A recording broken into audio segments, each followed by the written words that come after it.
Merci de me donner encore votre attention en cette journée. Que Dieu vous bénisse abondamment. Nous poursuivons ces thèmes que nous avions commencé sur l'athéisme. Vraiment que Dieu vous bénisse. Vous qui prenez votre temps à auditionner plutôt ce que nous faisons. Que Dieu vous bénisse abondamment. Alors aujourd'hui, nous parlerons un tout petit peu de l'homme. L'homme n'est pas le fruit de l'évolution comme la science nous le prouve. L'homme a été créé par Dieu.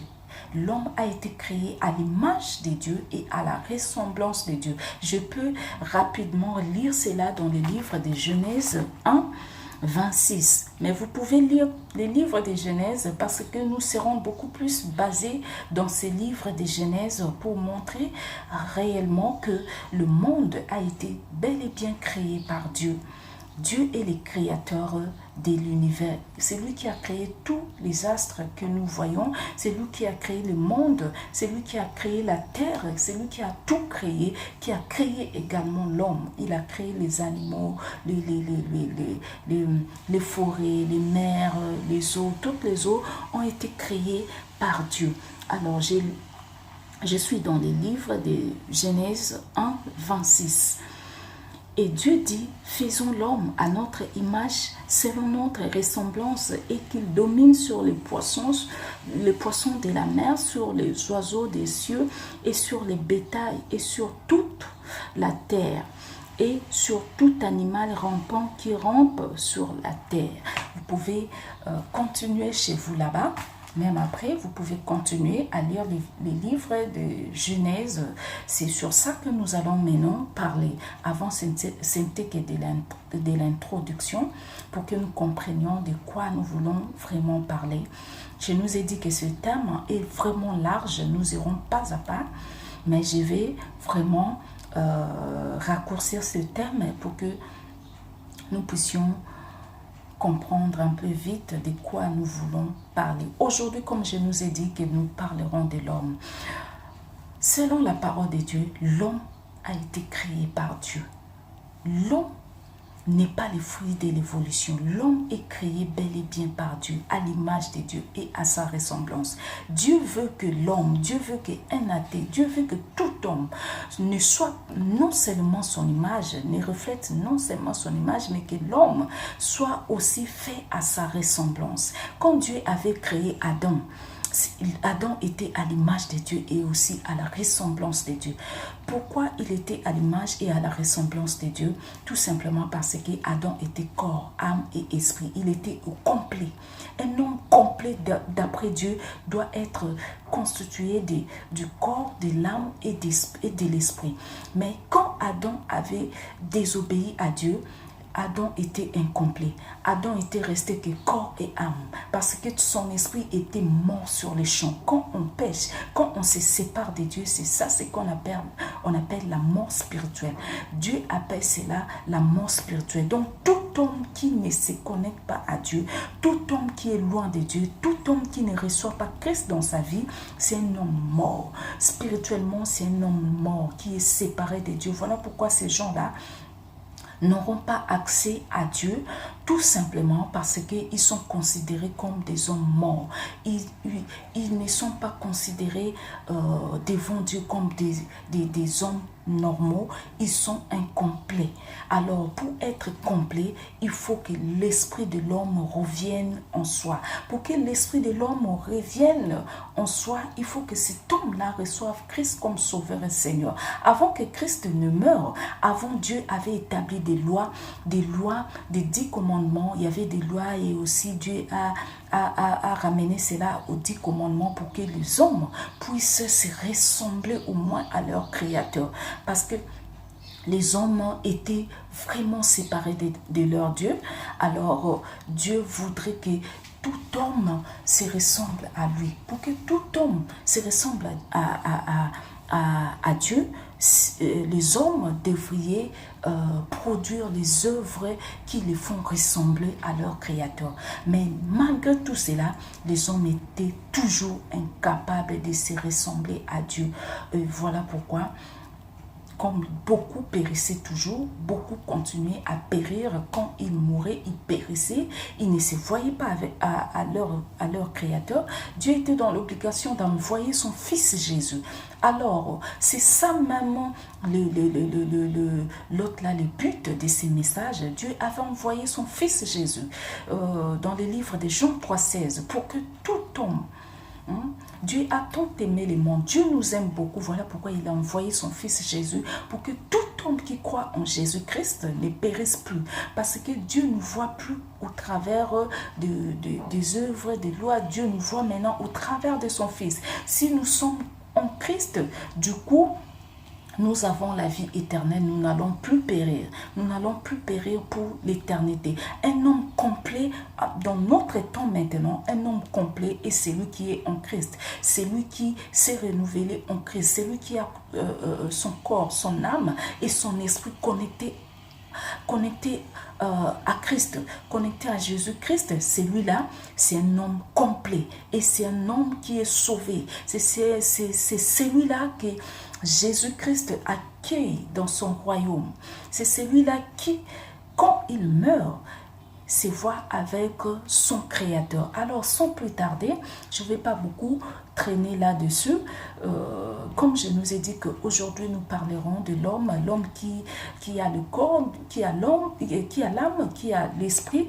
Déjà, le corps, vous pouvez regarder dans vos petits dictionnaires. J'avais noté quelques petites définitions qui vont nous servir aujourd'hui. L'homme, selon la science, selon les dictionnaires, oui, c'est plutôt les corps, selon la science, c'est l'organisme de l'être humain ou animal vivant ou encore mort. Nous pouvons tout simplement comprendre que cet organisme, c'est ce qu'on appelle le corps. Votre organisme, c'est ce qu'on appelle le corps. L'organisme d'un être humain, c'est le corps. L'organisme de celui qui est mort, bien d'un animal mort, c'est ce qu'on appelle le corps. C'est ça le corps. Mais selon Dieu, le corps est le temple de Dieu, et le temple c'est comme l'enveloppe, c'est cette enveloppe qui porte l'âme, qui porte. Le corps n'est que l'enveloppe qui porte l'âme, qui porte l'esprit de l'homme. La vraie personne n'est pas ce que nous voyons physiquement, mais c'est l'âme de la personne. C'est ça la vraie personne. Et c'est cette partie-là que, selon la définition, selon la science, l'âme, selon la science, l'âme est la partie immatérielle de l'homme. C'est une partie qui est opposée au corps. Donc, je peux en bref dire, selon Dieu, l'âme est le corps immatériel de l'homme. Si nous pouvons voir ce corps-là comme ça, mais l'âme, nous ne pouvons pas la voir comme ça. L'âme est le corps invisible de l'homme. C'est un peu ça. Selon la Bible, l'âme est vraiment la vraie personne. C'est la vraie personne. Parce que ce corps va périr, ce corps a une limite, ce corps a une fin. Mais l'âme n'a pas de fin, l'âme n'a pas de limite, l'âme est éternelle. C'est très important de prendre soin de l'âme que du corps. Parce que le corps vit pour un temps, le corps vit pour un tout petit moment, ou trop un siècle, mais l'âme et la partie immatérielle. Quand le corps périt, cette partie immatérielle, parce que c'est une partie qui ne se voit pas comme ça à l'œil nu, comme c'est une partie immatérielle, cette partie continue à vivre. Cette partie continue à respirer, à vivre, et elle vit pour l'éternité. Cette partie-là vit pour l'éternité. Par contre, ce corps vit pour un tout petit moment. Donc, il est pour nous avantageux de bien prendre soin de l'âme que du corps. Parce que le corps, tous nous savons déjà la finalité du corps, mais l'âme, nous ne connaissons pas sa finalité. Alors, il est très important de bien prendre soin de l'âme. Parce que l'âme vit pour l'éternité et l'âme a deux places pour passer son éternité. Il y a un enfer qui existe et il y a un ciel. Nous devrions bien prendre soin de l'âme. Et l'âme, pour qu'elle soit sauvée, l'âme doit recevoir Christ en soi. Doit recevoir Christ. Si l'âme est en Christ, c'est alors qu'elle est sauvée. Mais quand l'âme n'a pas Christ, l'âme n'est pas sauvée.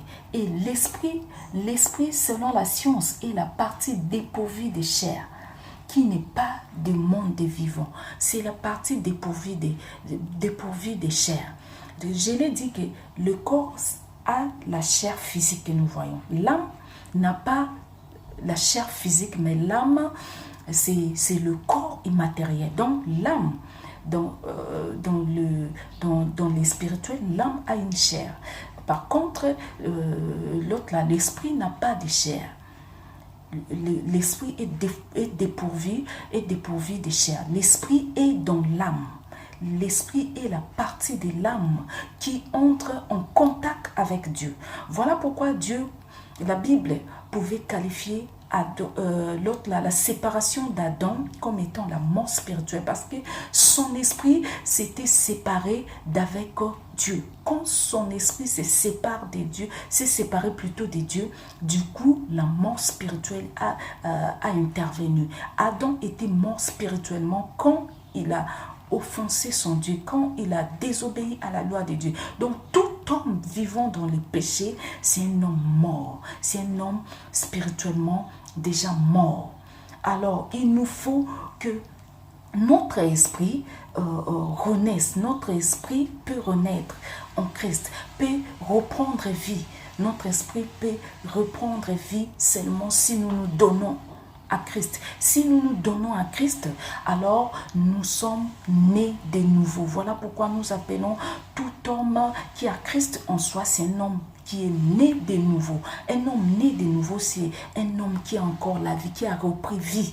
C'est un homme qui s'est reconnecté à Dieu. C'est un homme qui a repris sa conscience spirituelle. Parce que tout homme qui n'a que l'âme et le corps, c'est un homme qui n'a pas Dieu. Et c'est un homme qui est loin de Dieu. C'est un homme qui, si cette personne meurt aujourd'hui, c'est une personne qui ne verra pas Dieu. Parce que c'est une personne qui s'est séparée d'avec son Créateur. Alors pour se reconnecter d'avec son Créateur, on doit accepter Jésus-Christ dans nos vies comme Sauveur et Seigneur. Si nous l'acceptons, alors nous n'allons plus jamais périr. Donc nous devrions comprendre. L'autre fois, je nous ai montré une représentation graphique. Je nous ai montré un chrétien. Alors je peux aussi nous montrer cela pour que nous comprenions encore mieux. Je nous ai montré, là c'est un chrétien qui est né de nouveau, c'est celui-là qui peut sonder toutes les connaissances divines. C'est celui-là qui est en contact avec Dieu, qui a la connaissance divine. Oh, celui-là, c'est un homme charnel, c'est lui qui a reçu Christ mais qui continue à vivre un peu dans le péché. Donc celui-là, il a aussi les connaissances du monde du diable. Donc celui-là, il est classé, il a un pied dans les seigneurs, il a un pied dans le monde. Celui-là est classé parmi les hommes charnels. Il peut aussi perdre son salut. Oh, Dieu nous appelle à sa perfection. Dieu veut que nous soyons là, nous soyons placés là et que nous puissions croître en lui. Or, tous ceux qui sont ici là, que ce soit les païens. Et celui-là, c'est celui qui sert à Dieu en âme et conscience. Celui-là, c'est l'athée. Un athée qui ne connaît ni le diable ni Dieu. Alors, celui-là, ceux-là plutôt, tous ceux qui sont ici sont des hommes morts. Ils sont morts. Ils sont morts en Christ. Ils sont morts. Ils sont dans le monde. Leur esprit est né ici. Leur esprit s'est séparé de Dieu. Leur esprit n'est pas en Dieu. Voyez celui-là, son esprit croit jusqu'à arriver là. Donc, il est ici. C'est une personne qui a atteint le niveau de Dieu, qui comprend, qui sonde la profondeur de Dieu, qui comprend la profondeur de Dieu.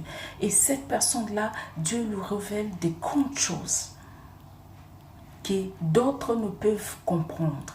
Alors, je nous appelle vraiment à recevoir Christ. Il est très important pour nous de donner nos vies à Christ pour que nous soyons nés de nouveau, pour que nous soyons reconnectés à notre Créateur.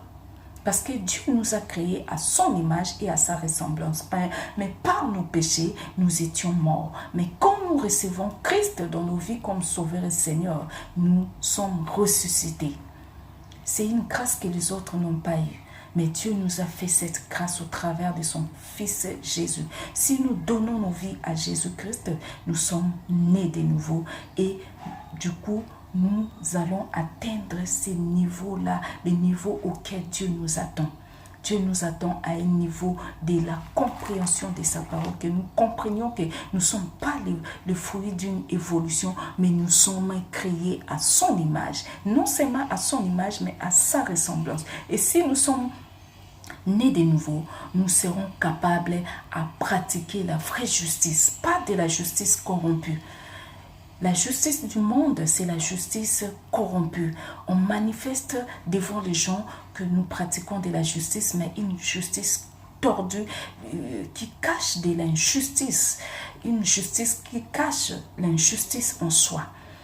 On nous montre une honnêteté tordue, on nous montre de l'amour, un amour qui cache de la haine en soi. Oh, l'amour de Dieu est pur, l'amour de Dieu supporte, l'amour de Dieu patiente.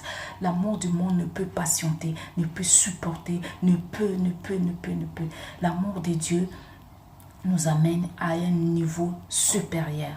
Alors, tout cela, nous ne pouvons pas les comprendre par des calculs humains. Nous ne pouvons pas les comprendre par la science humaine. Tout cela, pour les comprendre, c'est au moyen de Jésus-Christ. Si nous recevons Jésus-Christ dans nos vies, c'est alors que nous allons comprendre toutes ces choses. Alors, pour aujourd'hui, que Dieu nous bénisse. Nous nous arrêtons là. Que Dieu bénisse ce partage. Que ce partage vous aide abondamment à grandir dans la foi. Que Dieu vous bénisse. Merci beaucoup.